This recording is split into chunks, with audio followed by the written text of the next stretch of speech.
Big বস house 1-এ 3টি জোড়া তাদের সত্যিকার ভালোবাসা পেয়েছিল। যুবরাজ ও যুবিকা চৌধুরী।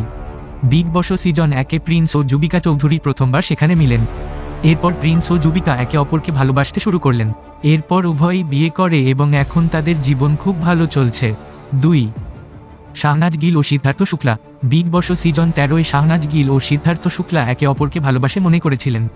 সম্পর্ক চলছিল যেন এটি বিগ বসের শো নয়, সিদ্ধার্থ ও শাহনাজের প্রেম কাহিনীর শো। কিন্তু দুর্ভাগ্যবশত সিদ্ধার্থ শুক্লা এখন আর এই জগতে নেই এবং তার ফ্যানগুলি তাদের দুজনকে একসাথে দেখতে পারেননি। সিদ্ধার্থকে তোমার কি পছন্দ ছিল না? 3 নং কমেন্টে জানাবেন। হিমাংশী খুরানা ও আসিম রিয়াজ।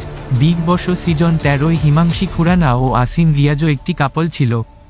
দুজনই অপরকে ভালোবাসতে পছন্দ করতেন। তবে হিমাংশী খুরানার বিয়ে ইতিমধ্যে নিশ্চিত হয়ে গিয়েছিল। কিন্তু আসিম রিয়াজের সঙ্গে দেখা হলে বাগদান ভেঙে আসিম রিয়াজকে সঙ্গে নেন তিনি।